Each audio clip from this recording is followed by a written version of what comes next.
I'm Tyler Bailey, the founder of Bailey Law Firm in Columbia, South Carolina. And today I want to talk to you about slip and fall cases and what you need to know to protect your case so that the insurance company doesn't try to deny your case later after you have slipped and fell at a business or a property owner's property due to that owner's negligence. So businesses and property owners owe a duty to protect people from harm when they're on their property. So if a business or property owner is negligent, let's say they have wet floors and there's no sign that lets somebody at their store know the floor is wet, or let's say there's a area where the stair is not as firm and somebody could fall through the stairs while walking down the stairs. In situations like that, if the business or property owner knows that, they have to protect people coming on their property from that harm that they knew or should have known was a risk for that person coming on their property harming themselves on. And if they don't do that, businesses and property owners, because they have been negligent in their duty to protect people, they have to compensate people who are injured and harmed for their medical bills, pain and suffering, lost wages, future medical treatment, permanent impairment, any foreseeable damage that that person sustained as a result of that business or that property owner's negligence. Now, unfortunately, if you fail to do a few things after you slip and fall, there's a chance that you could be put in a situation where the insurance company, the business, or the property owner tries to deny your case. So what I really want to talk to you about today is knowing those few things that you need to do or you shouldn't do. So if you slip and fall, you're compensated fairly and you're taken care of, and you don't have to worry about insurance company or a business later trying to deny paying for your bills, your pain and suffering, any harm that you sustain as a result of their negligence. So the first thing you need to do if you slip and fall, outside of contact people to get medical treatment, you need to make sure that you get a written report of your fall. You need to contact management. All right, the manager who's there, find somebody, tell them to go get the manager. Make sure the manager comes and looks at the area where you slipped and fell at.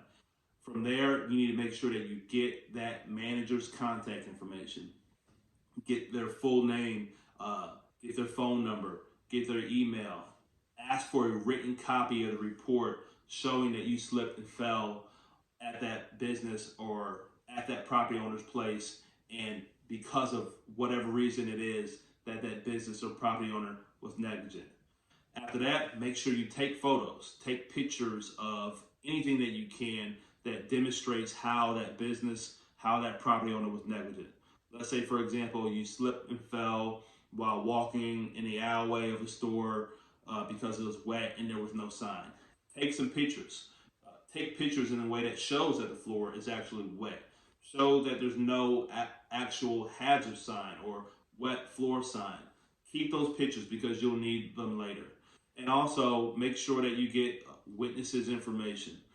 If there's anybody there who saw you slip and fall, ask to get their name, their phone number, their email address. You'll need to get this information to a lawyer later on, a personal injury lawyer, so they can actually present your case to the insurance company and the representatives to make sure you're compensated. Witness information is really important. A lot of times the managers who actually reported to your slip and fall, they're going to be on the side of the business that they work for. You're going to need somebody else who's impartial, who just happens to be there and they witnessed the negligence of the property owner and how that harmed you. And after you've done all that, you've got the manager's information, you got a written copy of the report, you took photographs of where you fell at, and you got some witnesses' contact information, seek medical treatment as soon as possible. Even if you feel like you're not that injured, you need to make sure you get medical treatment so it's documented that your injury was actually a result of their negligence. If there's a gap in treatment, the insurance company will likely try to appear later on and say that your injuries actually resulted from something else rather than you slipping and falling at that business, at that property owner's place, at that restaurant. You need to get medical treatment as soon as possible. Now, the last thing, which is probably the most important thing, you need to contact a personal injury lawyer who has experience handling slip and fall cases as soon as possible.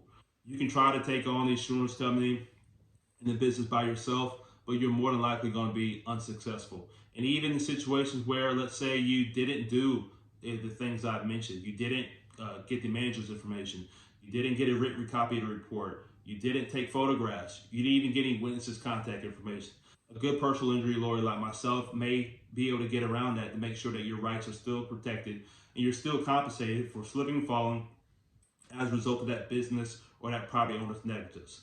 So if you slipped and fell at any place in South Carolina, feel free to contact me anytime. You can reach me by phone at 803-667-9716. I'm Tyler Bailey, the founder of Bailey Law Firm, and I help victims of slip and falls and other personal injuries all over the state. To learn more about Bailey Law Firm, to learn more about me, visit my website as well, BaileyLawFirmSC.com. I hope you never slip and fall, but if you do, I'm happy to help.